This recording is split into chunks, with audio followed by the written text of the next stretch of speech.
समर्थ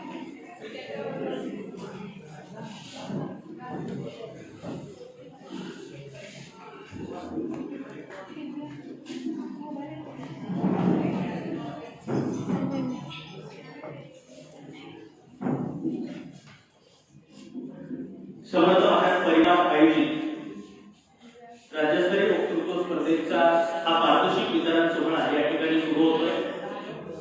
सकाळपासून आपण अनेक भाषणं ऐकली, जाहिरातीची फेरी, उत्स्फूर्त फेरी आणि आता आपण निकालाच्या दिशेने बोलतोय।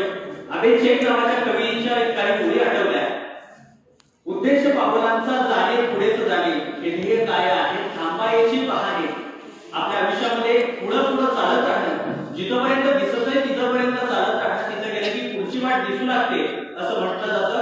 वक्तृत्वाची नेमकी जबाबदारी काय असते? मला वाटतं आपल्या परीने समाजाच्या वाग्यज्ञामध्ये संविधान अर्पण करणं हीच आपली जबाबदारी आहे आणि आपण सगळ्यांनी तेच काम अगदी सकाळपासून केलेलं आहे की राज्यस्तरीय वक्तृत्व स्पर्धा पार पडत असताना अनेक माणसांनी वेगवेगळ्या अत्यंत चांगल्या भूमिका बजावल्या। त्या भूमिकांच्या माध्यमातून ही वक्तृत्व स्पर्धा उभी राहिली। गेले 15 ते 20 दिवस या वक्तृत्व स्पर्धेची तयारी सुरू होती आणि समर्थ भारत परिवारामधला प्रत्येक सदस्य यामध्ये काम करत होता। आपल्याला ही वक्तृत्व स्पर्धा पार पाडायची, निष्पक्षपणे पार पाडायची, निपक्षपातीपणे पार पाडायची आणि आता आपल्याला हा वाक्यज्ञान अत्यंत चांगल्या पद्धतीने उभारायचा आहे। या दृष्टिकोनातून प्रयत्न करणाऱ्या, काम करणाऱ्या प्रत्येकाचे यश आहे असं माझं प्रांजळ मत आहे। या राज्यस्तरीय वक्तृत्व स्पर्धेच्या पारितोषिक वितरण सोहळ्यामध्ये आपणा सर्वांचं मी पुन्हा एकदा सहर्ष स्वागत करतो आणि त्यानंतर ही सगळी वक्तृत्व स्पर्धा समारोप होत असताना आपली भूमिका मांडण्यासाठी किंवा सकाळी ज्या पद्धतीनं त्यांनी मनोगत व्यक्त केलं, मी सकाळी म्हणालो होतो की कॅप्टनची दिशा ठरणं महत्त्वाचं आहे, त्याच्यावरती जहाजाची दिशा ठरते। याचं कारण असं आहे की सगळ्यात महत्त्वाचं कारण असं आहे की योग्य वयात योग्य दिशा नाही मिळाल्या तर माणसं कुठं पोहोचतील सांगता येत नाही। हा समर्थ भारत परिवार आणि ही वक्तृत्व स्पर्धा या पातळीवरती पोहोचली, याला कारण भूमिका आणि योग्य दिशा मिळणे हे होतं। अगदी असाच अत्यंत महत्त्वाची भूमिका घेणारा माणूस म्हणजे आदरणीय प्रणय दादा, याला विनंती करतो की त्यांनी आपली भूमिका व्यक्त करावी। तरी यामध्ये खूप जास्त मोठं होतंय, सिरियसली सांगतो। ज्यावेळी आम्ही एसबी मध्ये काम करतो, संदर्भ वगैरे असं काही म्हणतात ते आदरणीय खूप मोठं होतंय। म्हणजे आदरणीय वगैरे सकाळी 1000 जणांना भेटायला गेलो, प्रत्येक व्यक्तीकडून विवेकानंद श्री वगैरे लावत होते, तसं काही नाहीये मोठा आदरणीय वगैरे सगळं खोटायचं म्हणजे आजचा दिवस खरंच भारी होता। मला करायचा होता अजून कामावरती पण मजा आली। मित्र म्हणजे तुम्ही आहे ग्रोन याच्यात काहीतरी शिकलो, मी ग्रोथ होती आमची अर्थात आम्ही आता 17 ते 21 मध्ये आहोत, 19 सगळे सांगितल्याप्रमाणे पण ठीक। तरी जेवढं काय आम्हाला कळतंय तेवढं काय आम्हाला येते आम्ही करण्याचा प्रयत्न करतोय। मागचे काही 20-25 दिवस पळत होतो, स्पॉन्सर्स नाही भेटा, त्या भेटा, कुठून पैसे काढता येतील कुठून नाही। म्हणजे मागच्या काही दिवसांमध्ये तर असं झालं की आम्हाला मागून काय काढायचं असेल किती मागता सो असं त्याकडे दिसत होते माणसांना बघून। एकदा तर काय झालं, एखादा भेटायला गेलेलो त्यांना होते शेजारी मोठा भारी मागला होता, काय मागायला म्हणलं थांब जरा, म्हणजे ऍक्च्युली तो म्हणला मला सगळं घ्यायला मागायला माणसं नंतर मार्केट बघून पळायला पैसे मागतात तो म्हणलं बरोबर।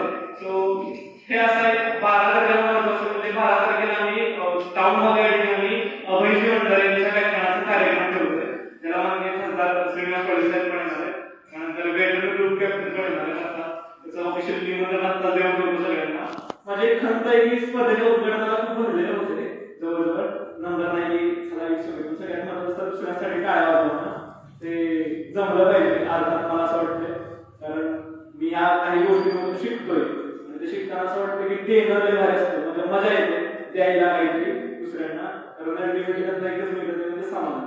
सो हे देणं महत्त्वाचं आहे, आम्ही पण देण्याचाच प्रयत्न करतोय, काहीतरी करण्यातून देण्याचा प्रयत्न करतोय। त्यामुळे ते समर्थ भारत परिवार ह्या काही गोष्टी अर्थात हे काही असं नाही की स्टेरियोटाइप की यात कोणीच कुठल्याही वयाचा मी खारगे सरांना म्हणून की समर्थ भारत परिवार आहे। आमच्या काही उपक्रमामध्ये असं एखाद्या नाश्ता उपस्थित राहतात आणि तिथे सहभाग घेतात। सो अल्टिमेटली हे सगळ्यात सुख तुमच्यासाठी इथून नंबर घेऊन गेला की त्यानंतर समर्थ भारत परिवाराशी तुम्ही आता 100% जोडलेले असाल, तुमच्या फाईलला काय ते सर्टिफिकेट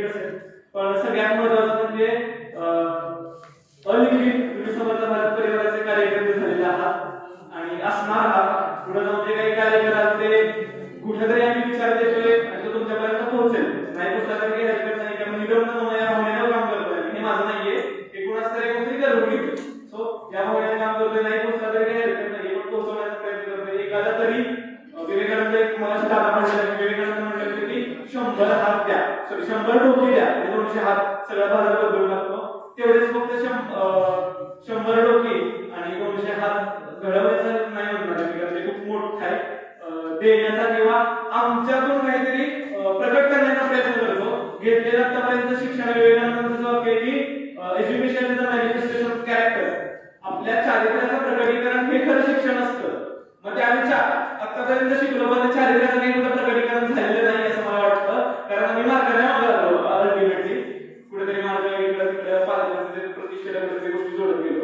मग त्या चारित्र्याचं मॅनिफेस्टेशन आम्ही आमच्यातून करण्याचा प्रयत्न करतो यातून, आणि अल्टिमेटली एकच विचार आम्ही देण्याचा प्रयत्न करतो या संपूर्ण समर्थ भारत परिवारातून किंवा आमच्या या कार्यातून. आणि ते एक वाक्य म्हणजे एवढंच आहे की जे की समर्थ भारत परिवाराचं प्रेम आहे, आमचे कुठलेही कार्य किंवा कुठलीही छोटीशी कृती त्या वाक्याखाली येते, ती म्हणजे राष्ट्रहिताने प्रथम कर्तव्य. आमच्या देशाचं हित हेच माझं पहिलं कर्तव्य आहे, राष्ट्राचं फर्स्ट प्रायोरिटी. स्वर्गात ते तुमचीही असो आणि यावी अशी सदिच्छा आणि आशावाद व्यक्त करतो. आणि आपली रजा तुम्हाला एक बोलण्याची संधी दिली त्याबद्दल धन्यवाद. धन्यवाद दादा. आमच्याकडे रिकाम्या जागा असतील, पण त्या रिकाम्या जागा सुद्धा काहीतरी भरण्यासाठी ही महत्वाची गोष्ट आहे. या महाविद्यालयात वक्तृत्व स्पर्धा पार पडतायत आणि यशवंतराव चव्हाणांच्या कराड नगरीमध्ये त्या वक्तृत्व स्पर्धा पार पडतायत. मला आवर्जून एक उदाहरण या ठिकाणी सांगायचंय की प्रतिआत्रीने यशवंतराव चव्हाणांवर टीका केली होती की जो एका मुलाला जन्म देऊ शकत नाही तो महाराष्ट्राला काय जन्म देणार. त्यानंतर प्रतिआत्रींना लक्षात आलं की त्यांच्या पत्नीच्या पोटावरती एका इंग्रज अधिकाऱ्याने लाथ मारली. वस्तुस्थिती समजल्यानंतर प्रतिआत्री यशवंतराव चव्हाणांना भेटतात आणि म्हणतात, माफ करा, मला माहित नव्हतं, माझी चूक झाली. त्यावेळी यशवंतराव चव्हाण असं म्हणतात, हा यशवंतराव एका मुलाला जन्म देऊ शकत नसता म्हणून काय झालं, लवकरच एका नव्या महाराष्ट्राला जन्म दिल्याशिवाय राहणार नाही. माझ्याकडे काही नसलं तरी चालेल, पण माझ्याकडे मागणारे हात आहेत आणि ते मागणारे हात हे राष्ट्रहितासाठी मागणारे हात आहेत. ही समर्थ भारत परिवाराची भूमिका आहे, ही महत्वाची गोष्ट आहे. यानंतर आपण सत्काराच्या दिशेने बोलतोय. मी सगळ्यात पहिल्यांदा विनंती करेन आदरणीय प्रणय दादा यांना की त्यांनी एक सुंदर असे कथाकार आणि आपल्याला आज जे प्रमुख पाहुणे म्हणून लाभलेले आहेत, व्यक्तीच्या दिसण्या असण्याने जडणघडणीतून लेखन शैलीच्या असणाऱ्या कला लक्षात येतात. आणि लेखन ही अशी कला आहे जी अनेकांना आपल्या लिहिण्यातून बोलतं करण्याचं काम करते. असं ज्यांच्या लिहिण्यातून अनेक ग्रामीण पात्र बोलती झाली, असे आदरणीय सरांचा सत्कार प्रणयदादा यांनी करावा अशी मी त्यांना विनंती करतो.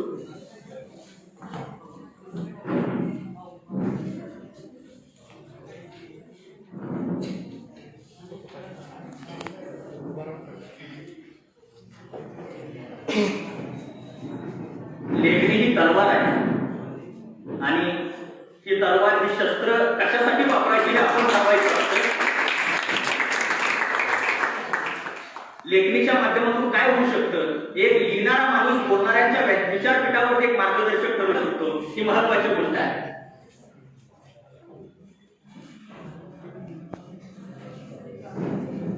धन्यवाद सर. मी सकाळी असं म्हटलं होतं की परीक्षकांचा परिचय देणार नाही किंवा जाणीवपूर्वक तो टाळलेला होता, पण जे जाणीवपूर्वक टाळलं जातं ते फार महत्वाचं असतं असं म्हटलं जातं. तसेच परीक्षक या आजच्या दिवसामध्ये प्रचंड महत्वाचे होते. सगळ्यात पहिल्यांदा ज्यांनी अनेक वक्त्यांचा, मी असं म्हणेन की अनेक वक्त्यांचा सुरुवातीचा कालखंड पाहिलाय आणि अनेक वक्त्यांचा मोठं होण्यापर्यंतचा प्रवास पाहिलाय. नितीन बानवडे पाटलांपासून ते अलीकडे तुमच्यापर्यंत ज्यांनी हे सगळं पाहिलं असे आदरणीय साळुंखे सर, दिवसभर त्यांनी आपलं परीक्षण केलेलं आहे. त्यांचा सत्कार संपन्न होत आहे. मी अथर्व खामकर यांना विनंती करतो की त्यांनी त्यांचा सत्कार करून त्यांचं या ठिकाणी स्वागत करावं.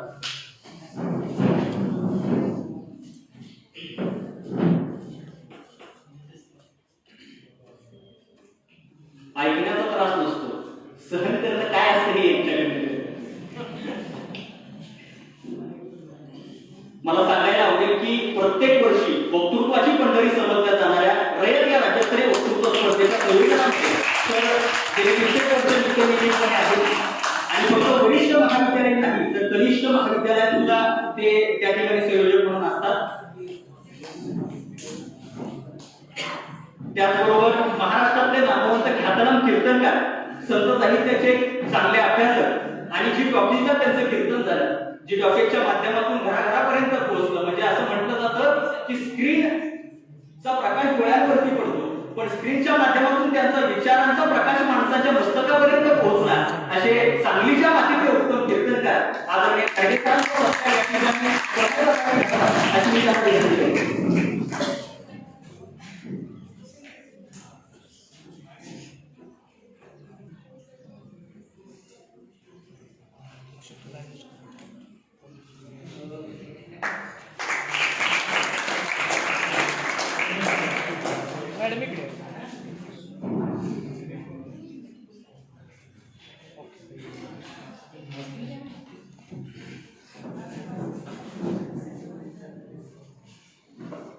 त्याचबरोबर राज्य आदर्श शिक्षिका पुरस्काराने त्यांना सन्मानित करण्यात आलं. आणि एक स्त्री काय करू शकते, ती संपूर्ण विश्वाचा आधार होऊ शकते, ही खरी गोष्ट आहे. पण माणसाला कसं जगायचं आणि चालत असताना तुम्ही कुठं चुकला आहात हे सांगण्याचं काम सुद्धा एक स्त्री व्यवस्थित चांगल्या पद्धतीने करू शकते. ती फक्त घर सांभाळत नाही, तर दुनियेला कसा रंग द्यायचा हे तिला माहित असतं. अगदी अशाच पद्धतीनं ज्यांनी दिवसभरामध्ये तुमचं परीक्षण केलं अशा आदरणीय गाडगे मॅडम यांचा सत्कार या ठिकाणी संपन्न होतोय. मी यास्मिनजी यांना विनंती करतो की त्यांनी त्यांचा सत्कार करून त्यांचं या ठिकाणी स्वागत करावं.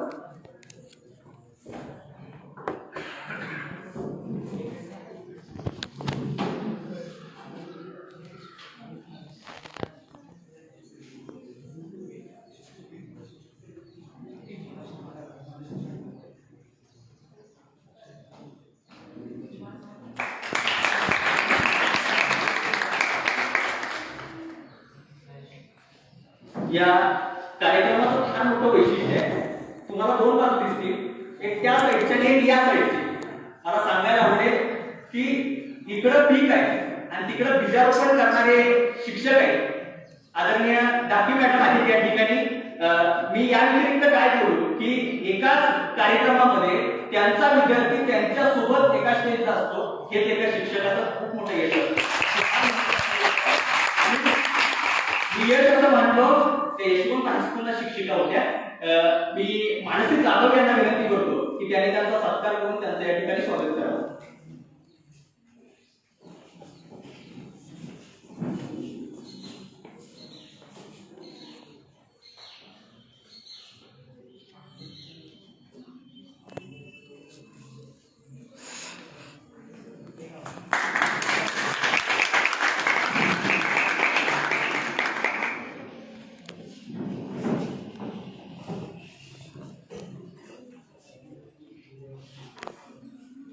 खरं तर दिवसभर ज्यांना तुम्ही ऐकलं त्यांना ऐकलं आपलं कर्तव्य आहे. त्यांनी तुम्हाला सहन करून घेतलंय, आता त्यांचंही आपल्याला ऐकावंच लागेल. ही महत्वाची गोष्ट म्हणजे ही हुकुमशाही नाही, पण ही महत्वाची पद्धत आहे. या ठिकाणी मी मागाशी त्यांचं नाव उल्लेख महाराष्ट्रातले ख्यातनाम कीर्तनकार असा केला. अर्थातच त्या दिवसभर तुम्हाला परीक्षक होते. मी त्यांना विचार व्यक्त करण्यासाठी आमंत्रित करतो. आदरणीय खारगे सर.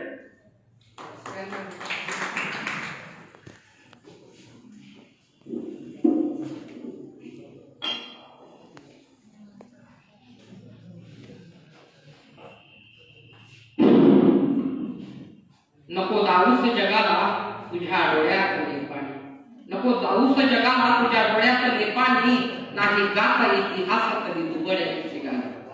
कर कण खर मन खूप बसतील घन, कर कण खर मन खूप बसतील घन, घाव सोसून टाकीचे देवा मिळे देवपण, घाव सोसून टाकीचे देवा मिळे देवपण. तुला वेडा म्हणणारी तुझी गातील रे गाणी, तुला वेडा म्हणणारी तुझी गातील रे गाणी. तुझी व्यथाच ठरेल उद्या यशोगाथा म्हणी, धन्य होऊन सरेल वेदनेचा हा प्रवास. आज वरच्या वेड्यांचा हाच आहे इतिहास, आज वरच्या वेड्यांचा. माझ्या या चार ओळी या ठिकाणी सुरुवातीलाच या व्यासपीठावरती म्हणाव्याच्या यासाठी वाटल्या की गेले 10 महिने काळचा आग घेऊन आमच्यासारखे अनेक वक्ते व्याख्याते, माझे गुरुवर्य जयवंत नानांसारखे, या ठिकाणी सकाळी आलेल्या पाटील सरांसारखे, साळुंके सरांसारखी माणसं शब्दांचं भंडार काळजामध्ये साठवून कित्येक दिवस मुक्त होण्यासाठी धडपडत होतो आणि तुम्ही सुद्धा सारे मैत्रिणीचे वारकरी असणारे कुठंतरी व्यक्त होण्यासाठी मुक्त होण्यासाठी धडपडत होता. ते व्यासपीठ ज्यांनी मिळवून दिलं त्या समर्थ परिवाराला एकदा आपण टाळ्याच्या गजरामध्ये त्यांच्याशिवाय हे शक्य नव्हतं. आज त्यांनी ती कोंडी फोडली आणि खऱ्या अर्थाने समर्थ भारत परिवाराचे संकल्प असणारे प्रणयदाता संपाळ असतील, त्यांच्या सोबत काम करणारे शंभूदादा पाटील असतील, त्यांच्या सोबत काम करणारे अथर्वजी खामकर असतील, दिव्याताई असतील, या ठिकाणी यास्मिनताई असतील, या ठिकाणी आपले सर्वज्ञ मोरे दादा असतील, आता तेजस सतपाळ दादा असतील, बरीच नाव आहेत. धैर्यशील भैया लाड प्रवचनकार आमच्या कुंडलमध्ये निर्माण झाले या समर्थ भारतमुळे. आणि तुझं मित्र म्हणू की सखा जीवाचा की जीवच माझा, तुझं दूत म्हणू देवाचा की देवच माझा, असे मित्रवरी असणारे युवा व्याख्याते अभिजित दादा कोळी असतील. या सर्वांच्यामुळे बरेच जणांची नावं चुकून राहिली असतील तर क्षमा करा. या ठिकाणी यामुळेच मी उभा आहे की तुमच्या सर्वांच्या बळामुळे या ठिकाणी आम्ही सगळे वक्ते उभा आहे. कारण सोडत्यामुळं वक्त्याला किंमत. पण इथं बरेच जण नाना माझ्या ओळखीचे आहेत. गाडगे मॅडम, दागे मॅडम, दिवसभर आपण एकत्र होतो, बोलायला आम्हाला संधी मिळाली नाही. मी समर्थ भारतला एक परिवारच मानतो स्वतःचा, कारण त्यांच्या प्रत्येक कार्यक्रमामध्ये मी त्यांनी लाईव्ह व्याख्यान मला घेतली, त्या लाईव्ह व्याख्यानामध्ये मजा आहे त्यांनी मला सामील करून घेतलं. गुगल मीटच्या कार्यक्रमामध्ये मी आहे, झूम मीटिंगला मी आहे. मग सतत सतत सतत आणि आता ऑफलाईन कार्यक्रम घेतला तरीही मी आहे. कदाचित मी पुन्हा एक म्हणतो नाही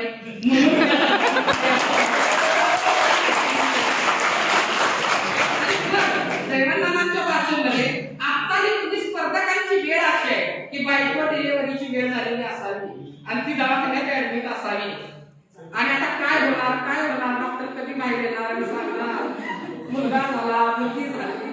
तशी तुमच्या सगळ्यांची अवस्था आहे. काय झालं, काय निकाल माझ्या खिशात आहे तेवढाच येईल. पण त्याच्या आधी मला तुम्हाला काही सांगणं गरजेचं वाटतं.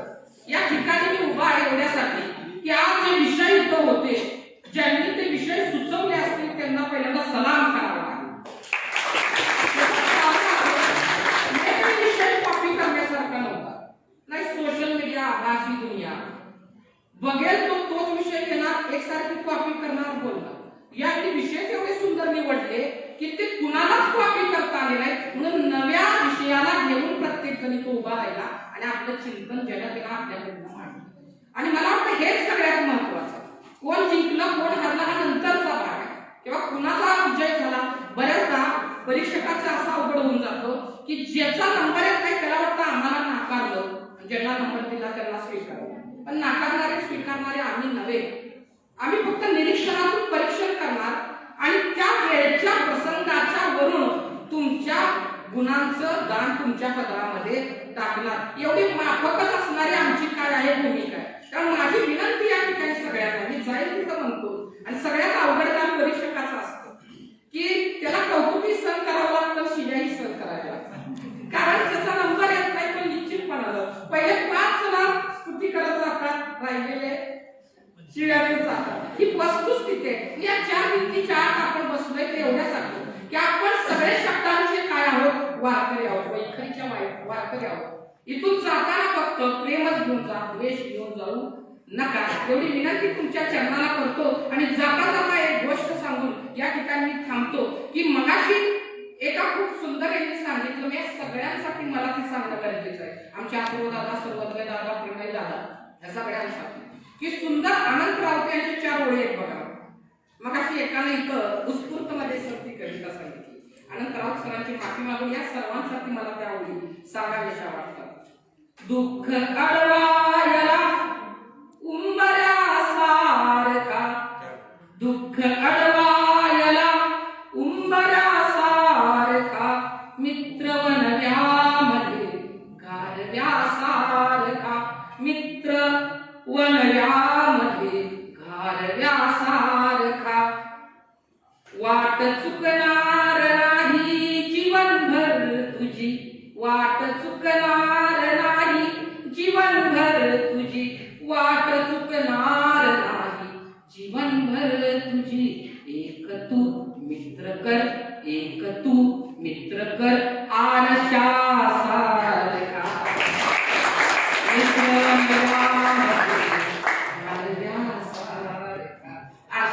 विचित्र केल्यानंतर काय अवस्था होते ती या ठिकाणी उभा राहून मी तुम्हाला सांगण्याच्या लायकीचा झालो यावरून समजा. आणि की जाता जाता एक गोष्ट माझ्या वाचनात आली, ती गोष्ट तुम्हाला सांगणार आहे, मी थांबणार आहे, जास्त लांबवणार नाही. की ती गोष्ट अशी होती बघा की जगविख्यात असणारा अभिनेता आपल्याला ज्याने हसवलं तो कोण आहे? Charlie Chaplin. बरोबर. चार्ली चॅप्लिन एका ठिकाणी व्यासपीठावरती असं काय करायचा पडद्यावरून आमच्या मनामध्ये कधी उतरला मला कळाला नाही. आणि त्यांची गोष्ट आणि एक आमच्या या मातीमध्ये भारताच्या भूमीमध्ये एक बऱ्याच काळानंतर संत जन्माला आला, त्याचं नाव होतं महात्मा गांधी. यांची ही गोष्ट आहे. तुम्ही म्हणाल या दोघांचा संबंध काय झाला? असं गोलमेज परिषदेसाठी महात्मा गांधी एकदा, मी का सांगतोय नंतर तुमच्या लक्षात येईल बघा, ध्येयावरती प्रेम करायला काय शिकवलं आम्हाला, तुम्ही जे करताय ना शब्दावरती ते किती गरजेचं आहे. तर महात्मा गांधी गोलमेज परिषदेसाठी गेले लंडनला आणि त्या ठिकाणी त्यावेळी अमेरिकेतून आलेल्या चार्ली चॅप्लिनला कळालं की अरे जगमान्य असणारा एक अहिंसेचा पुजारी या मातीमध्ये आलेला आहे, ज्याचे विचार जगाला मान्य आहे, सगळं जग ज्याच्या पुढे नतमस्तक होतं, असा एक महात्मा भारतातून आलेला आहे. आणि त्याचा आपण गाठ घेणं गरजेचं आहे, भेट घेणं गरजेचं आहे. म्हणून त्यांनी वेळ मागितली, गांधीजींनी ती दिली. आणि या ठिकाणी लंडनच्या दौऱ्यावर असणाऱ्या या ठिकाणी चार्ली चॅप्लिननं महात्मा गांधींची भेट घेतली. सगळी मीडिया त्या काळी त्याच्या मागं, का अभिनेता इतका श्रेष्ठ होता, सगळी मीडिया त्याच्या मागं लागली. हा नेमकं कुणाला भेटायला निघालाय? कळालं महात्मा गांधींना भेटायला निघालं. अरे ह्याचं महात्मा गांधींकडे काय काम? बरोबर. लंडन मध्ये तसं महात्मा गांधींबद्दल फार प्रेम होता त्यातला भाग नाही, कारण स्वातंत्र्यासाठी सतत हे करणारे हे व्यक्ती, चळवळ करणारी व्यक्ती. परंतु मीडिया मागं लागली, काय चाललंय या दोघांचं बोललं. अर्धा तास बोलणं झालं, त्यानंतर चार्ली चॅप्लिन समाधानाला राहिला आणि मीडियाला विचारलं काय झाली तुमची चर्चा? काय नाही म्हणले, अर्धा तास मनसोक्त मी महात्माजींबरोबर बोललो. मग त्यांना विचारलं का माझे कोणते पिक्चर बघितले, तुमचे कोणकोणते पिक्चर त्यांनी पाहिले? त्याला हसून सांगितलं की दुर्दैवानं त्यांनी माझेच काय आजवर एकही चित्रपट पाहिलेला नाही. मीडिया म्हणली मग तुम्ही वेस्ट ऑफ टाइम कशासाठी, वेळ वाया गेला तुमचा, एवढा अर्धा तास बोलला आणि निष्पन्न काय? ज्या माणसाला आजवर एकही चित्रपट पाहिला नाही, तुमच्या क्षेत्राशी त्याचा संबंध नाही, त्याच्याशी भेटून काय केलं? ते म्हणजे उलट मला या गोष्टीचं समाधान वाटलं की जगाच्या पाठीवरती एक तरी व्यक्ती असा आहे की ज्याला देशाच्या स्वातंत्र्याच्या पलीकडं दुसरं काहीही सुचत नाही.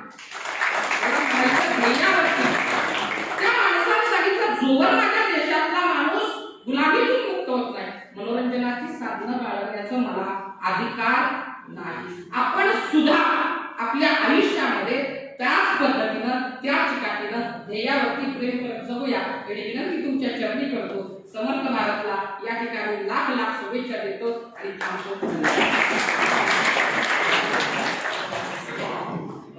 सरांनी उल्लेख केला होता, विषय खूप छान होते. तर मला आवर्जून सांगावंसं वाटेल की मेघना जाधव उभी राहा, तेजस संकाळ बघा, दिव्या अथर्व आणि सुजित दादा. मेघनाची ओळख म्हणजे आत्ताच 12वी झाली आहे तिची, तेजसची आत्ताच 12वी झाली आहे, अथर्व 12वी झाले वर्गात सगळ्या, आणि सुजित दादा काही जास्त त्यांचं मार्गदर्शन हिंदी विषय निवडलेले आहे, स्वतः तयार केलेले आहेत.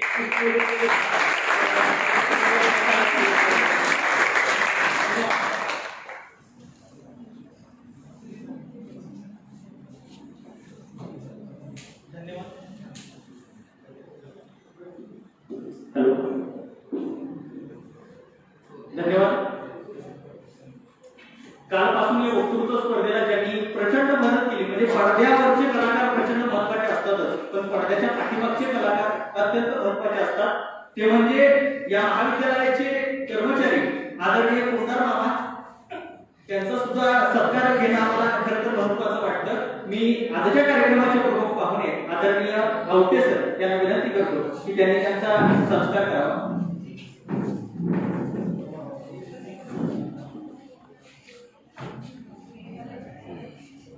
माणसाला मी सकाळी खूप कळत आहे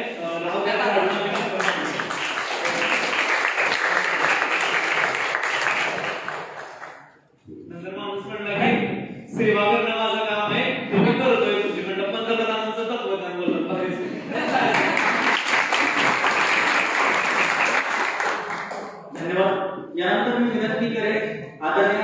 घारगे मॅडम आहे ना की त्यांनी आपलं मनोगत व्यक्त करावं.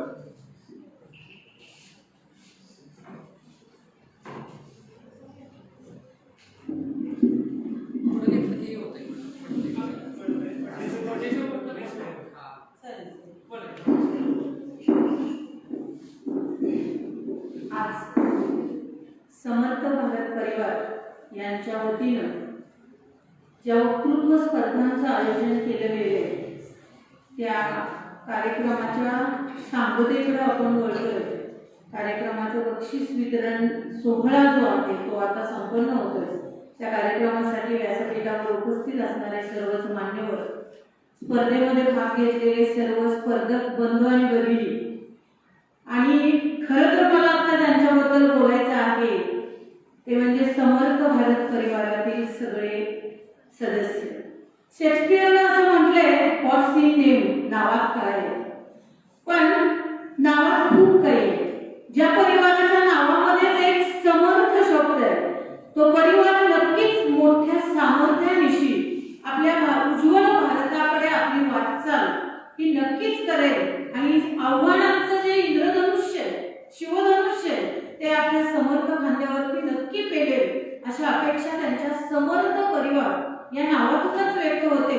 आणि शेक्सपियर म्हणतो की नावात काय आहे ते मला खूप आवडतं. खरं तर नावावरूनच खूप आपल्याला काही कळत असतं.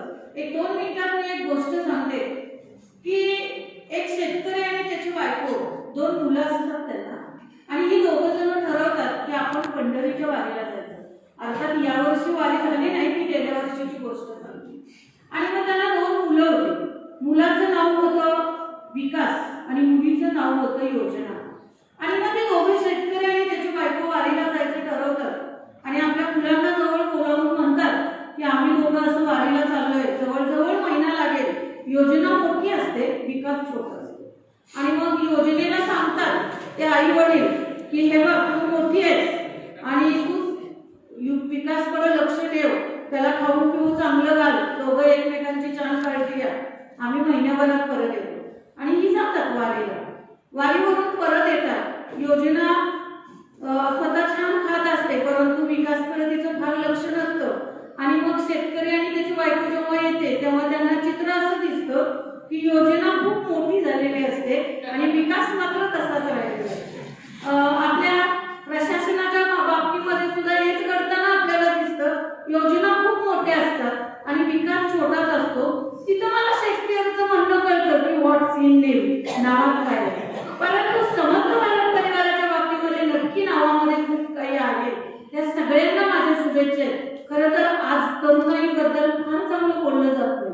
आजची पिढी बिघडलेली आहे असंच सगळेजण म्हणतात आणि असं सगळेजण खूप पहिल्यापासून म्हणतात. म्हणजे मागची पिढी पुढच्या पिढीला बिघडलेलीच म्हणत असते आणि आता सुद्धा सगळेजण म्हणतात की आताची पिढी बिघडली. परंतु काही सगळीच नावी खोटी नसतात असं मगाशीच कुणीतरी म्हटलं.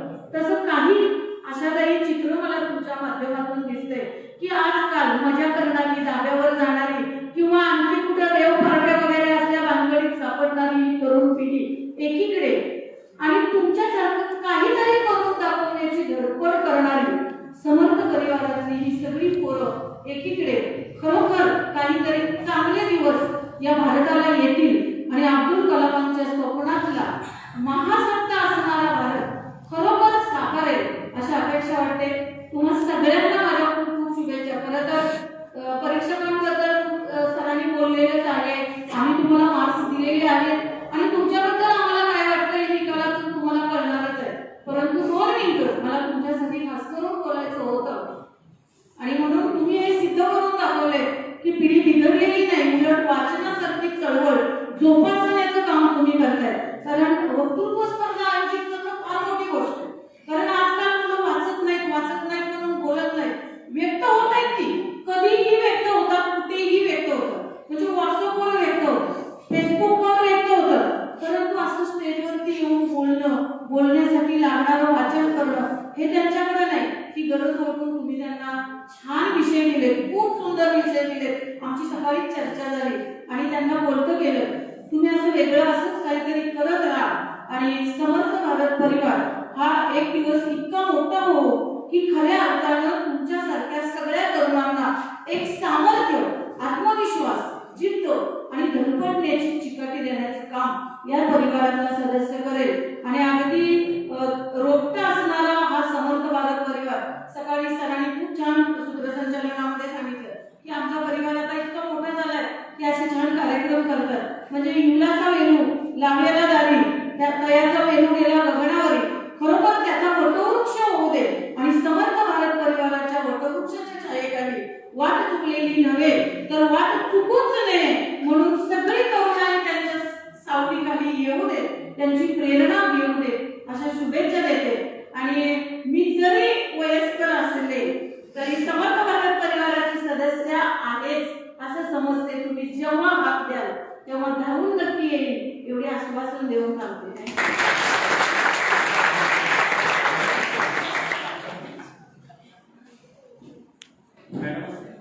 मॅडम असं म्हणाले की मी जरी वयस्कर असले, मॅडम मला तुम्हाला सांगायचंय की जेव्हा आतून निसर्ग दरवळतो ना तेव्हा तो वयाला जराही ठेच लागू देत नाही. आणि सध्या आपल्या अंतरातून निसर्ग दरवळणं महत्वाचं आहे.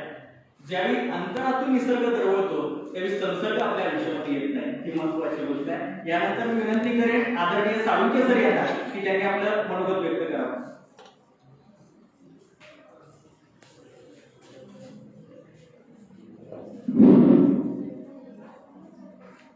सकाळपासून तुम्हाला सगळ्यांना चांगलं सहन केलेलं आहे आणि सहन केल्यानंतर मस्तपैकी जेवलेलो आहे. त्यामुळं ते सहन केलेलं जे आहे ते कुठंच निघून गेलेलं आहे. मला इथं सांगावंसं होतं की इथं दिग्गज माणसं बसलेली आहेत. मगाशी गांधींचा विषय निघाला म्हणून मी सांगतो मी फक्त परीक्षणाबद्दल बोलणार आहे. तसं बोलायचं म्हणून 2-2.5 तास बोलू शकतो. तर अख्ख्या वर्ल्डमध्ये जर हिरो कोण असेल आणि मला आवडणारा हिरो कोण असेल तो म्हणजे महात्मा गांधी. सगळ्यात वाईट गोष्ट कोणती आहे ना तर स्वामी विवेकानंद असतील, बाबासाहेब आंबेडकर असतील किंवा महात्मा गांधी असतील, यांना भारतामध्ये जेवढी हवी तेवढी किंमत नाही, तर संपूर्ण जगामध्ये त्यांना प्रचंड किंमत आहे. आणि अशी माणसं वाचणं गरजेचं आहे. मला तर तुमच्या सगळ्यांच्या या वक्तृत्वामध्ये एक गोष्ट मला जाणवली मित्रांनो की ती म्हणजे कुठं तरी आपण वाचनात अजूनही कमी पडतो. डायलॉग टाकतोय आपण मग ते इथनं आले पाहिजे, ते वरवरचे नुसते शब्दातून नको आहेत, इथून आले पाहिजे आतून. आणि जेव्हा आतून आपण काम करतो ना तेव्हा समर्थ भारत परिवार निर्माण होतो.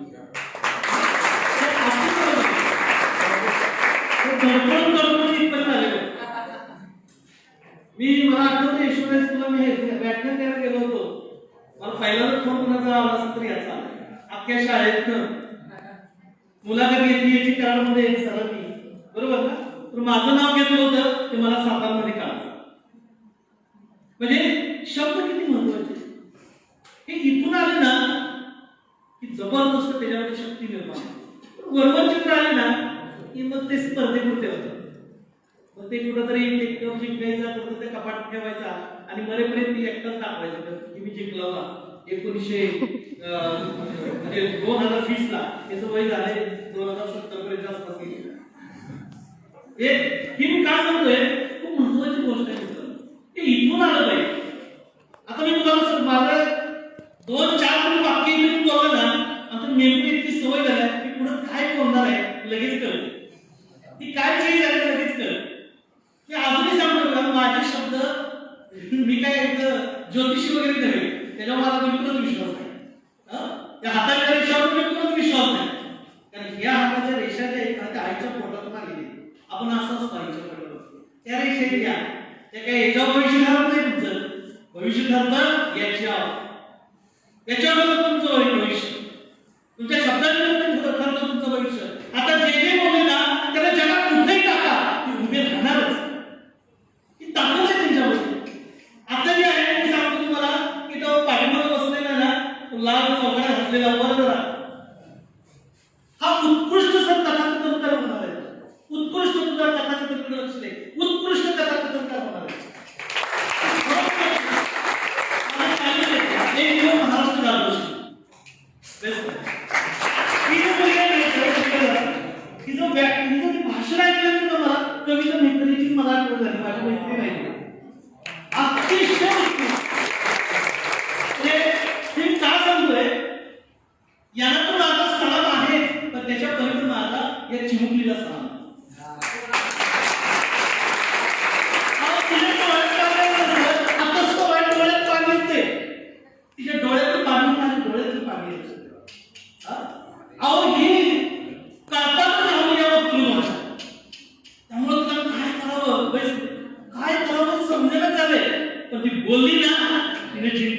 लक्षात ठेवा. तिला माझं सलाम. अशी बातमी अशी ही मुलं आहे ना, ती जबरदस्त ताकदीची आहे. त्याला हे आता जे हे निर्माण करून दिलेले जे विचारपीठ आहे ना, अतिशय मौल्यवान आहे. आणि त्यामुळे सगळ्या समर्थ महाराजच्या टीमला माझा सलाम आहे. सगळ्या टीमला सलाम. आणि अशाच प्रकारे तुम्ही सतत भरवा. धडपडणारा एक मुलगा काय करू शकतो, अडधड थोडंसं बोलणारा मुलगा काय करू शकतो, तुम्ही सुजित काळे काय जबरदस्त वापरणार असे शब्द भेटतोय असा अभ्यास आहे. वाद्य लिहिलेली की जर तुमच्याकडे असली ना, सगळ्या महाराष्ट्राला तुम्ही चांगल्या तऱ्हेने म्हणतोय की आग लावा. चांगल्या तऱ्हेने चांगल्या तऱ्हेने म्हणतोय. आणि खरोखर सुजित, तुझी प्रचंड धडपड, तुझं कष्ट, आणि मला आणखीन एक गोष्ट सांगायची आहे की तुमच्या गरिबीचा, तुमच्या वक्तृत्वाचा, तुमच्या लेखणीचा काही मात्र संबंध नाही. त्यानं ते सिद्ध करून दाखवलेलं आहे. त्यामुळे मला असं वाटतं मित्रांनो, येणाऱ्या कालखंडामध्ये एक पेपर घ्या, एक पेपर कोणताही एक पेपर घ्या. एक पेपर तुम्हाला वक्ता बनेल आणि अनेक पेपर तुम्हाला उत्तम वक्ता बनेल. त्यामुळे तुम्ही वाचन हे पेपरमध्ये केलं पाहिजे. आज लोकसत्तेमध्ये स्वामी विवेकानंदांचा लेख आहे. किती जणांनी वाचला मला माहित नाही. अप्रतिम लेख आहे. दत्तप्रसाद दाभोळकरांचा लेख आहे. ते वाचलं पाहिजे. सरांनी ग्रंथालय केलं 1999 पासून माझ्या घरात आज तक 2020 पर्यंत गेलेल्या रेकॉर्डचे 8 पेपरच्या प्रोजेक्ट मला पाहिजेत का बघा. 1999 पासूनच्या मध्ये 2020 पर्यंतच्या 8 पेपर माझ्या घरात आहे. ग्रंथालय तर आहे ते सोडून द्यायचे. मासिक तर त्याचे कट्टे करून मी ठेवलेले आहेत. हे कुणासाठी, हे माझ्यासाठी नाही, हे तुमच्यासाठी. तुम्ही या, वाचा आणि जिंका मित्रांनो, हेच मला सांगायचंय. आणि त्याचाच प्रचार मी कसा करतोय मित्रांनो, मी पुन्हा एकदा सांगतोय, ज्यांनी या वक्तृत्व स्पर्धेमध्ये यश मिळवलं त्याचं अभिनंदन आहे.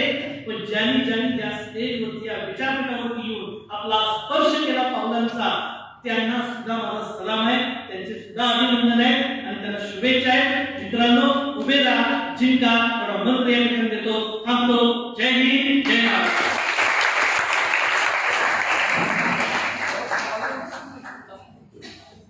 धन्यवाद सर. महाराष्ट्रात दादा हे नाव खूप प्रचलित आहे आणि सर वक्तृत्वाचे दादा आहे ही महत्वाची गोष्ट आहे. या परीक्षक मनोगतांच्या मालिकेमध्ये शेवटचं परीक्षक मनोगत या ठिकाणी व्याख्यात्यांना विनंती करतो की त्यांनी आपलं मनोगत व्यक्त करावं.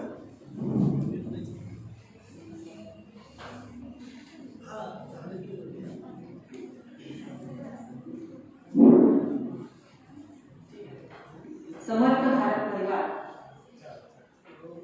आणि यांनी हा जो उपक्रम चालू केलेला आहे, खरं तर खूप स्तुत्य उपक्रम आहे असंच म्हणावं लागेल. आजचा हा उपक्रम आणि आजच्या या कार्यक्रमाचे प्रमुख पाहुणे, सर्व व्यासपीठावरील मान्यवर, रसिक श्रोते आणि या समर्थ परिवारचे सामर्थ्यशील सगळे कार्यकर्ते, खरं तर मी आजचा दिवस आनंदाचा समजते, भाग्याचा समजते की ते सगळे माझे विद्यार्थीच आहेत. आणि आपले विद्यार्थी या पद्धतीनं कार्य करतात हे बघितल्यानंतर शिक्षकाला दुसरा कुठला आनंद असणार आहे. खूप आनंद आहे. आणि आजच्या दिवशी हे सगळं बघितल्यानंतर खरं तर माझं एक भाग्यच आहे असं मी समजेल. आणि या आजच्या या स्पर्धेमध्ये खूप चांगले विषय निवडले. अनेकांनी सांगितलं सर्वांनी, मी काही जास्त बोलणार नाही. खूप चांगले विषय निवडले, आमची मगाशी चर्चा झाली आणि त्या विषयांचे सगळे विचार होती. आम्ही दिवसभर प्राशन करतोय आणि त्याच्यामुळं खरं तर आमच्याही विचारामध्ये थोडीशी भर पडली असं मला काही हरकत नाही. जून 2018 मध्ये मी रिटायर झाले. यशवंत हायस्कूलमध्ये शिक्षिका होते आणि त्यानंतर अनेक दिवसांनी माझे विद्यार्थी मला भेटले आणि त्यांचा हा उत्साह बघितल्यानंतर मला खूपच आनंद झाला आणि आजचा दिवस मला खूप आनंद केला असं म्हणायला काही हरकत नाही. या तुमच्या कार्यक्रमासाठी, या उपक्रमासाठी तुमच्या सर्व कार्यकर्त्यांना अगदी सामर्थ्याशी असे हे कार्यकर्ते आहेत, त्यांचं सामर्थ्य असंच वाढू दे आणि तुमचं जे कार्य आहे ते असंच जोमानं पुढे जाऊ दे असे मी तुम्हाला शुभेच्छा देते. सर्वांचं अभिनंदन करते आणि शेवटी एवढंच सांगते, जे जे हवे ते तुम्हाला मिळू दे आणि भाग्यवान या शब्दाचा अर्थ तुमच्याकडे पाहून कळू दे. धन्यवाद.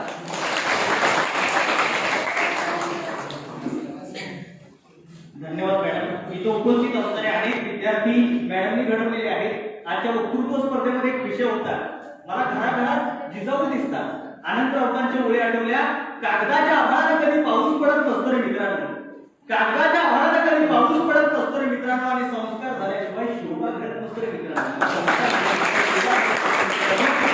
धन्यवाद. यानंतर आपण ज्या मनोगताची वाट पाहताय, म्हणजे स्पर्धक शेवटच्या मनोगताची वाट पाहत असतात, आणि परंतु तरी सुद्धा हे सगळं असताना सुद्धा एखादी वेळ अशी असते की प्रिय व्यक्ती किंवा ज्या व्यक्तीला ऐकावंसं वाटतं अशी व्यक्ती शेवटी असतात. अशा वेळी शेवटची वाट पाहणं हे वेगळ्या अर्थाचं असतं. असे ज्यांची तुम्ही मनोगताची वाट पाहताय असे आदरणीय जयवंत आवटे सर, विनंती करतो आज समर्थ भारत परिवारातर्फे वक्तृत्व स्पर्धेचं आयोजन केलं आणि त्या निमित्तानं गुणवंतांचा सत्कार झाला, यशवंतांचं कौतुक झालं आणि त्यात तुम्ही जयवंताला बक्षिसासाठी बोलवलं, त्याबद्दल आपल्या सर्वांचं खरं म्हणजे आता सांगितलं खूप छान भाई आपला भाषण करतात, त्यांनी तुमचा संयम आता 90% डेटा संपलाय तुमचा आणि 10% आता महत्वाचं काय असेल ते नीट संपायचं किंवा रटवून घ्या हे माझ्या लक्षात आलेलं आहे. परंतु आज खऱ्या अर्थानं इथं आल्यानंतर मनापासून समाधान यासाठीच होत आहे की वक्ते म्हणून काय असावे, हे आयोजन करणाऱ्याला तर फारांग सोहळा घेणारा तर पेअरबार चालवत असेल तर चालेल, तसं ही मुलं गुणानं चांगले आहेत मित्रांनो. 1 वर्ष झालं मी सातत्याने यांच्याशी बघतोय आणि आदरणीय प्रणव दादा यांना आदरणीय मुलाला खपत नाही, पण हे चुकीचं आहे बरं का. पुन्हा मुलांना वंदनीय म्हणावी सांगा, का तर नेत्याचा मुलगा जन्माला आला की युवा नेता म्हणून डिजिटल लागतं, तरच तो भविष्याला आमदार होतो. म्हणजे राज्यकर्ते कसे करत असतील, समाजकार्य करणारे सुद्धा एकामेकाला असे उपमान घेऊन मोठे करत असतील, तर तुम्ही आम्ही एकामेकांचा आदर का करू नये असं मला वाटतं. आणि खऱ्या अर्थानं आपणच एकामेकाला चांगलं म्हटल्याशिवाय जग आपल्याला चांगलं म्हणणार नाही आणि याची मुहूर्त वेळ आजच्यापासूनच होईल याबद्दल मला खात्री वाटते. आणि खरंच आता सांगितलं की तुम्ही सगळेजण आलेला तुमचा सगळ्यांचा नंबर येईल. तुम्ही म्हणाल की 4-5 तर नंबर आहे पण सगळ्यांचाच कसा येईल, तर तुम्ही इथं आला म्हणजे तुमचा पहिला नंबर आला असावे, इतकी गुणवान कारण ज्या वेळेला आपल्या आईला अंतिम मला बोलवलं जातं ती उठते आणि लगेच गेली अशी होते चांगली 2 तास नंतर येईल. आता तुम्ही वक्तृत्व स्पर्धेला आलाय का पहिले तुम्ही त्याला घाला असा प्रश्न पडेल का नाही, तर तुम्ही प्रेरणा बांधता आणि आई काय म्हणते कशाला नाही तोंडात मात्र किंवा भारत देईल माय काय करते बारक्या हाताने म्हणून पुढची घेतली वरची पोरगेला तर बाहेर आपला भाव खेळायला मारते, आपण कॉलेजला येतो, कोण तर महिला येते सांगते आहे भगवान चाल माय काय करते मगाच पुढची घेते ठेवते वर काढते.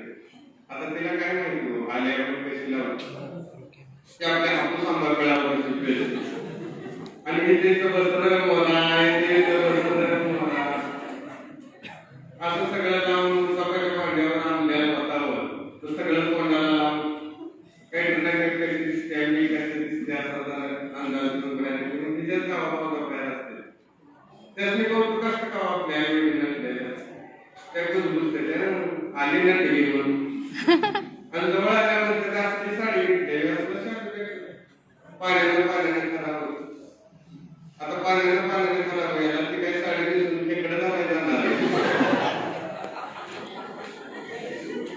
तरी सुद्धा हे सगळ्याच नटलेले असतात, सगळ्याच निघालेले असतात. ह्यांचंच बाळपट तर मातीमध्ये खेळत असतं, त्याच्या अंगावर माती लागलेले असते, नाकात 2-2 दार असतात आणि त्याच्या लक्षात येतं की आपली आई कुठं तर निघालेली आहे, तिच्या अंगावरती चांगलं सोनं आहे, चेहऱ्यावरती चांगला मेकअप आहे, अंगावरती चांगलं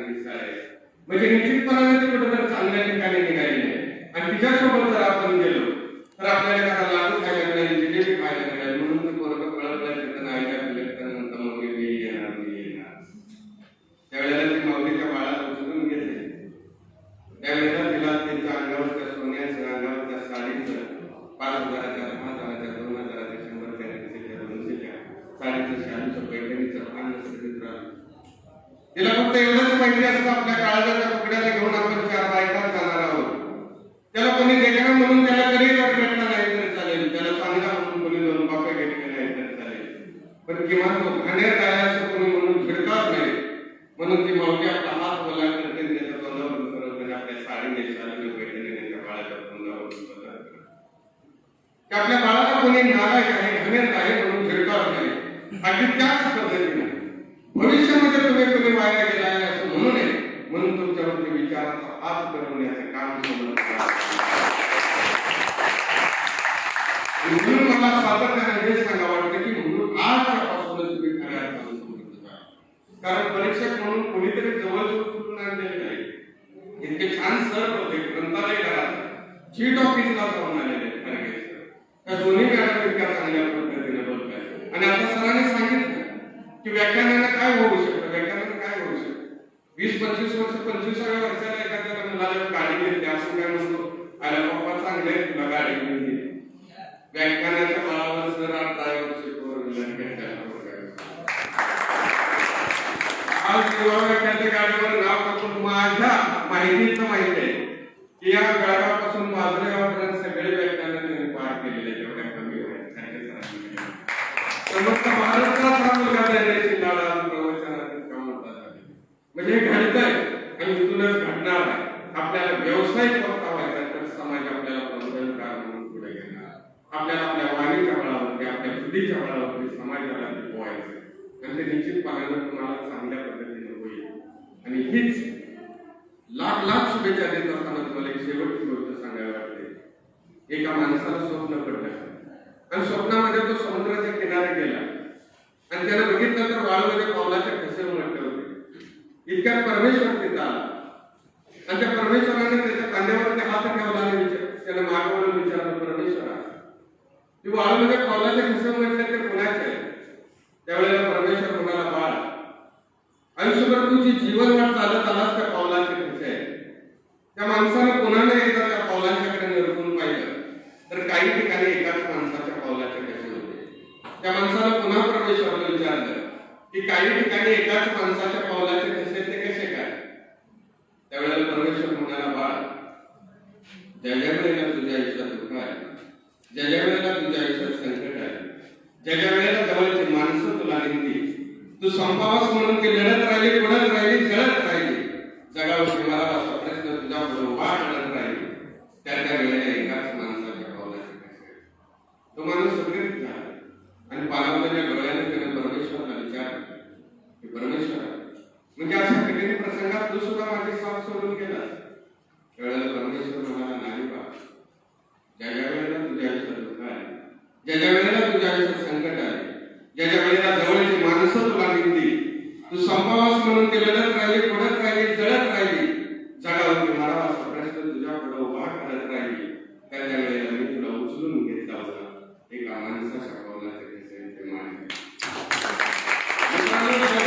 तुमच्या आयुष्यात दुःख येतील, ज्या ज्या वेळेला तुमच्या आयुष्यात संकट येतील, ज्या ज्या वेळेला जवळची माणसं तुम्हाला येतील, तुम्ही संपावत म्हणून लढत राहतील, पडत राहतील, जळत राहतील, त्या त्या वेळेला समर्थ महाराजांच्या विचाराच्या पावलाचे कसे तुमच्या जीवनाच्या वाटेवर पडावे अशी लाख शुभेच्छा.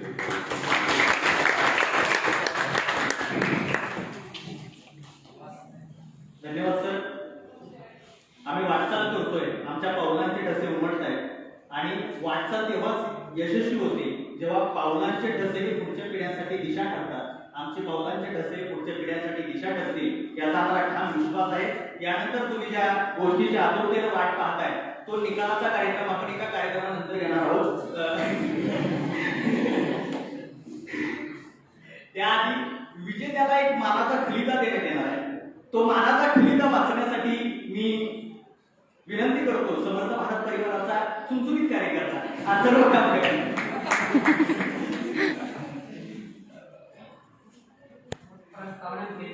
सुरू करतो.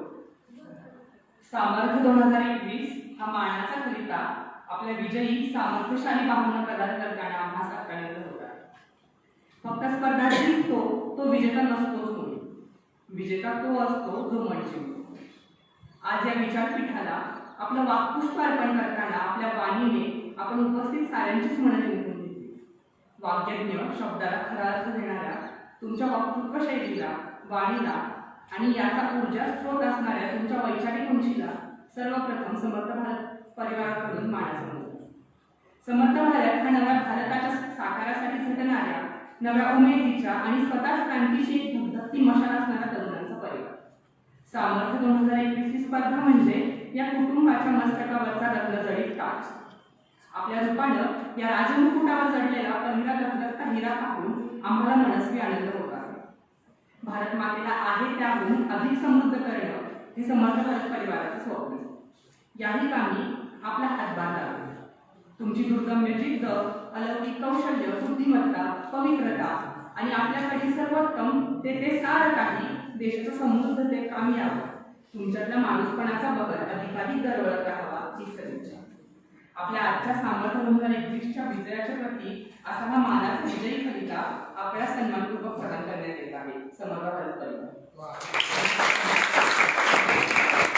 शब्दांकनाबद्दल तर शब्दांकन ही मुख्य जो सगळा कंटेंट आहे तो दिग्गमाया प्रकाशाने लिहिलाय. तर त्यांचं खूप अभिनंदन. एवढं सुंदर लिहिलंय.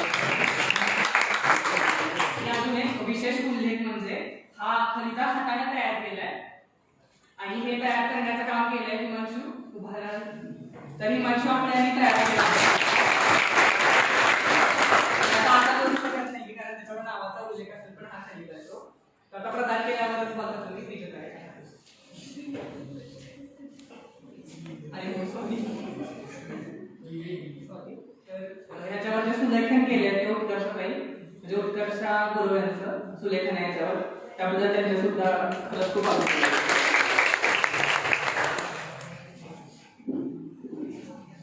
यानंतर खरंच तुम्ही ज्या कार्यक्रमाच्या होता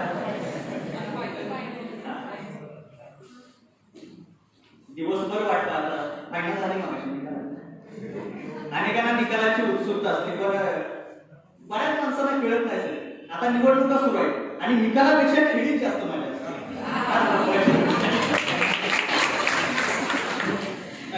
या ठिकाणी विनंती करतोय तेजस दादा येतात की त्यांनी माझ्यासोबत यावं. पहिल्यांदा काही नावं सुरुवातीची उत्स्फूर्तची नावं ज्यांना क्रमांक मिळाला नाही पण त्यांची उत्स्फूर्तपणे निवड झाली होती अशी काही नावं मी वाचतोय आणि त्यानंतर ते निकाल वाचन करतील.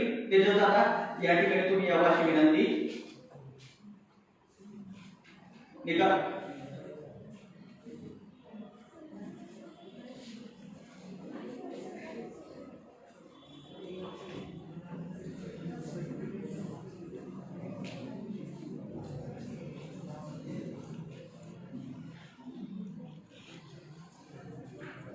कवी अनंत राऊतांचे ओळे होतो विजय गड्या हा नाद पाहिजे बस. होतो विजय गड्या हा नाद पाहिजे बस. सागर तुझ्या मनाचा आवाज पाहिजे बस. सागर तुझ्या मनाचा आवाज पाहिजे बस. उत्स्फूर्तची जी नावं घेतोय ज्यांचं सिलेक्शन झालं त्यांना पुढील वाटचालीसाठी शुभेच्छा आणि अभिनंदन. सर्वप्रथम विशेष प्रावीण्य मिळवल्याबद्दल तनुजा तानाजी चव्हाण मी विनंती करेन मेघना जाधव यांना की त्यांनी तिचा सत्कार करावा.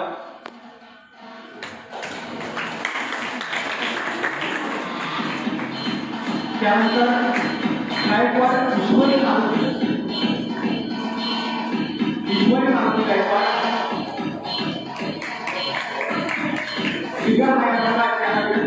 त्यांना सन्मानित करावं. हे पुस्तक आणि हे प्रमाणपत्र त्यांना दिलं जात आहे. विचारांचा सन्मान त्या ठिकाणी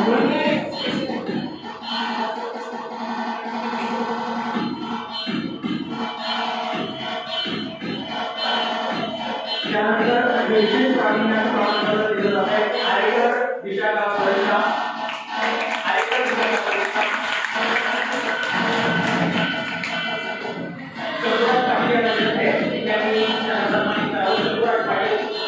विशाखा परीक्षा आरेकर. त्यानंतर ईश्वरी आणि देव विवेकानंद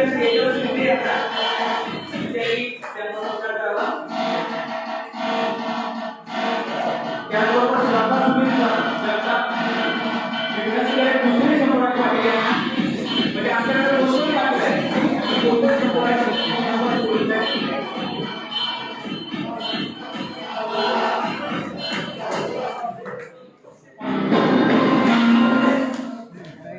त्याचबरोबर शिवसेना पाटील केंद्र या प्रकारची करतो त्याच्या पत्रकारावर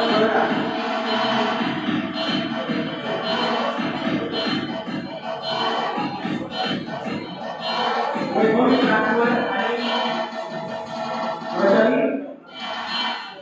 कांबळे या दोघींना विनंती केला सत्कारासाठी त्यांनी यावं तेजस्वी अशोक कळत तेजस्वी अशोक कळत ते या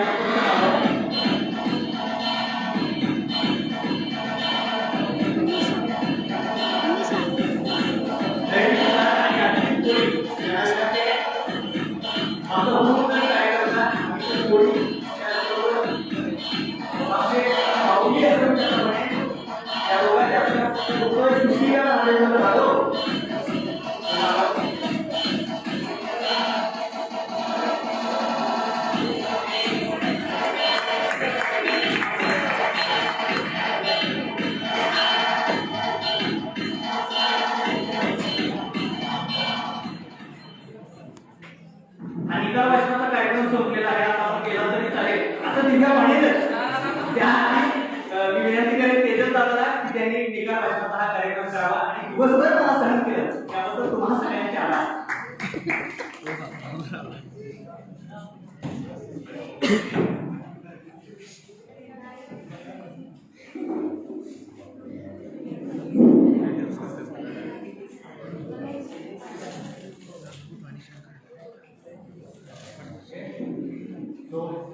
आजच्या या दिवसभराच्या कार्यक्रमाचं एक शेवटचं फायनल आउटपुट माझ्या हातात आहे ठीक आहे तर माझं नशीब की परीक्षकांनंतर हा निकाल सगळ्यात पहिला कळलेला माणूस मी आहे तर निकालाच्या आधी एक विशेष सत्कार एका स्पर्धकाला केला जाणार आहे खरं तर या वयात या 40 स्पर्धकांमधून उत्स्फूर्त फेरीसाठी निवड झाली हीच फार मोठी गोष्ट आहे तर त्याबद्दल समर्थ भारताकडून एक छोटीशी भेट त्या स्पर्धकाला देण्यात येत आहे स्पर्धक कोड क्रमांक 19 ईश्वरी गायकवाड यांना विनंती करतो की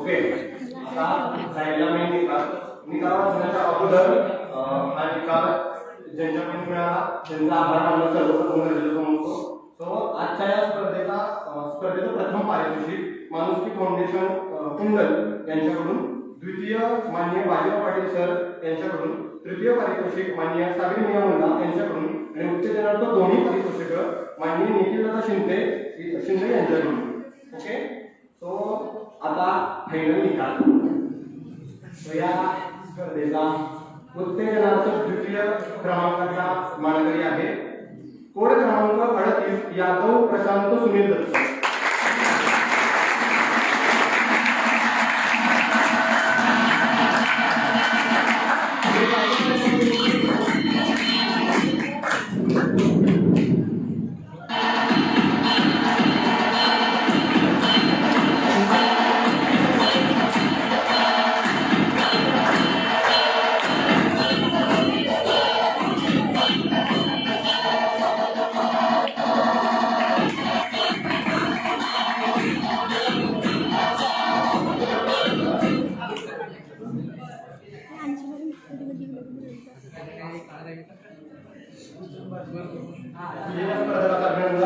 यानंतर उत्तेजनार्थ प्रथम क्रमांकाचं पारितोषिकाचा मानकरी आहे कोड क्रमांक 25 अंबी जगन्नाथ दादू मी गांधीवाड्यांना विनंती करतो की त्याचा सत्कार करावा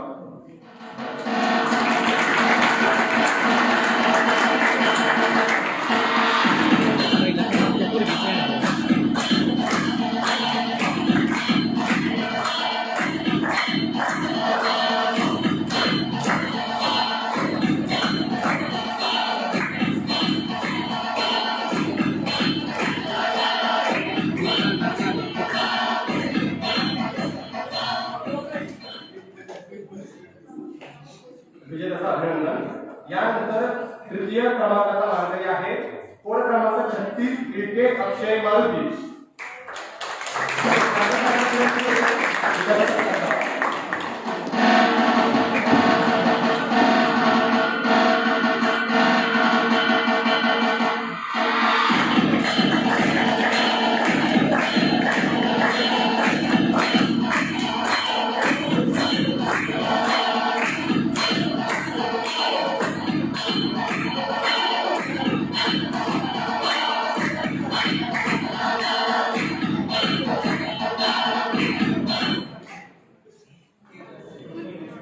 विजेत्याचं अभिनंदन. यानंतर द्वितीय क्रमांकाचा मानकरी आहे स्पर्धक कोड क्रमांक 33 माने आदित्य आराधनाजी.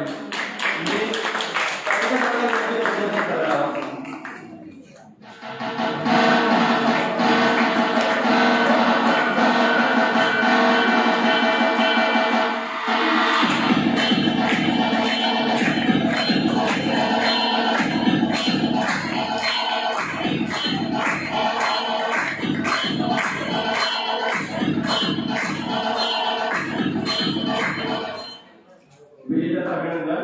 आणि यानंतर सामर्थ्य 2021 या पहिल्या वर्षाची पहिली विजेती स्पर्धक कोड क्रमांक 32 तावरे अश्विनी जय.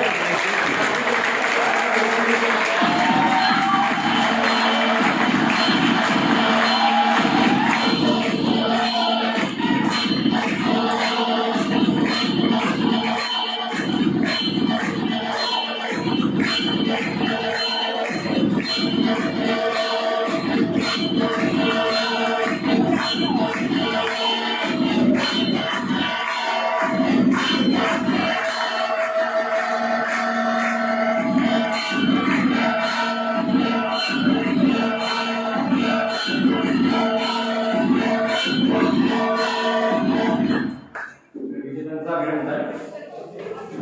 आणि यानंतर मी आमच्या सर्व पालक खंड्या कार्यकर्त्या माननीय दिव्या प्रकाश मॅडम यांना विनंती करतो की त्यांनी आम्हाला भाषण द्यायचं करावं.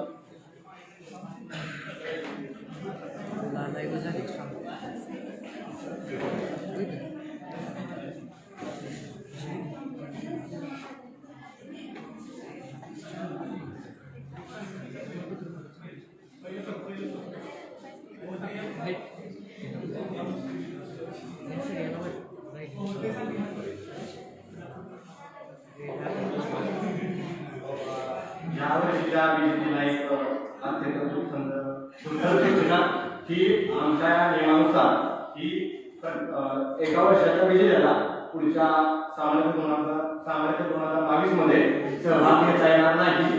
त्यापुढे आणि मी विजेतीला विनंती करतो की थोडंसं मनोगत व्यक्त करेल. शब्द सांगतो आणि टायमिंग करतो.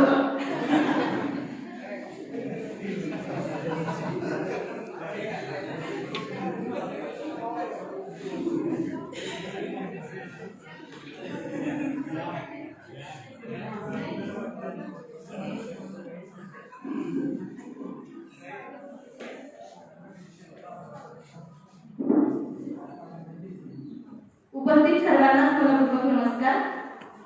सर्वांनी समर्थ भारत परिवाराचं अगदी तोंड भरून कौतुक केलंय.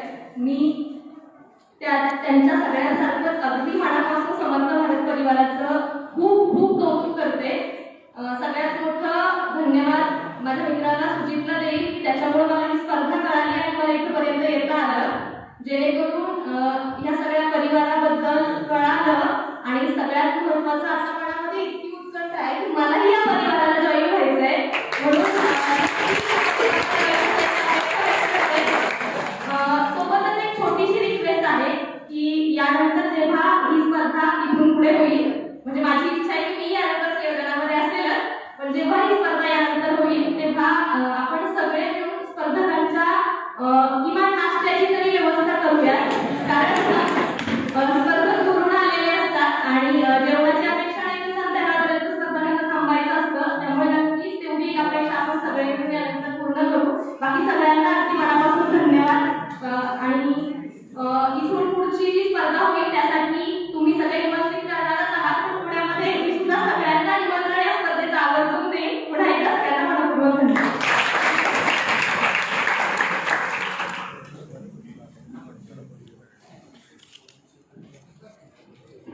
माफ करा दिवस तर सांगायचं राहिलं. येत्या 12 तारखेला रेहमतपूर इथं राज्यस्तरीय वक्तृत्व स्पर्धा आहे. त्या ध्यासपर्यंत त्या नावाच्या आहेत.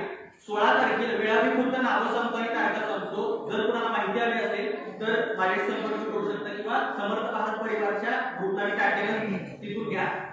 येत्या 17 तारखेला परिवर्तन विभागाचा वक्तृत्व स्पर्धा पुण्यामध्ये पार पडते आणि त्याचबरोबर येत्या 30 तारखेला वारजे बालवाडी पुणे इथं एक वक्तृत्व स्पर्धा आहे. अशा 3ही वक्तृत्व स्पर्धांमध्ये संयोजक या नात्याने मी तुम्हाला सगळ्यांना तिथेही आमंत्रित करतो आणि पुढील वक्तृत्व स्पर्धेच्या वाटचालीसाठी तुम्हाला मनस्वी शुभेच्छा देतो.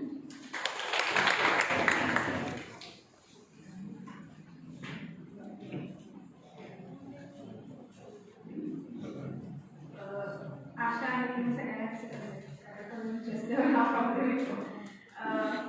खरं तर आज मी आभार मानायला उभं केलंय. मला पण मी आभार मानणार नाहीये, कारण आभार प्रवासात मानतात आणि आपण एक वाटचाल करणार जे अखंड सुरू राहील. पण तरी सुद्धा कुठल्याही कार्यक्रमाला पूर्णत्व येत असतं तर ते शेवटानं किंवा आपण म्हणतो की शेवट घडीवरलेला असतो, बरेच निगेटिव्ह दृष्टिकोनातून त्याकडे बघितलं जातं. पण मी म्हणेन खरं तर शेवट परिपूर्णता देतो. त्यामुळे या कार्यक्रमाला परिपूर्ण करण्याची जबाबदारी माझ्याकडे आली. त्यासाठी खरं तर मी भाग्यवान समजते स्वतःला. सगळ्यात आधी उद्घाटनाच्या कार्यक्रमाचे जे अध्यक्ष होते उदयराज पाटील, त्यांचे मनपूर्वक आभार. आजच्या बक्षिसाच्या कार्यक्रमाचे अध्यक्ष श्री जयवंत आवटे सर, त्यांचे मनपूर्वक आभार. त्यांची कथा पण आपल्या सगळ्यांना फार आवडली आहे. आजच्या कार्यक्रमाला परीक्षक म्हणून लाभलेले श्री ऋषिकेश खारवे सर, सौ रेखा घायवे मॅडम, श्री दादाराव साळुंखे सर, सौ डाके एम एम मॅडम, तुम्हा चौघांची मनापासून आभार. त्याचप्रमाणे बक्षिसाचे प्रायोजक म्हणजे ज्यांनी तुम्हाला सगळ्यांना पैसे दिले बक्षिसाचे, त्यांचे आभार तर मांडले पाहिजेत. त्यांचे मनपूर्वक आभार. वेणुताई चव्हाण कॉलेज कराडचे प्राचार्य आणि तिथे सगळे संयोजक ज्यांनी आपल्याला हा हॉल दिलाय, त्यांचे आभार. त्यांनी दिले म्हणून आपण घेऊ शकतोय. आज सकाळपासून ज्यांनी हा कार्यक्रम मी म्हणेन त्यांच्या समर्थ भाऊंवरती पेटून नेलाय ते सुजित काळंगे यांचे मी मनापासून आभार मानते. आणि अर्थातच तुम्ही सगळे ज्यांनी या स्पर्धेत भाग घेऊन स्पर्धेची शोभा वाढवली आहे आणि शिवाय त्यांच्या सोबत आलेले जे श्रोते म्हणून आलेले सगळेजण की तुम्ही जरी स्वतःहून भाग घेतला नसाल तर तुम्ही होता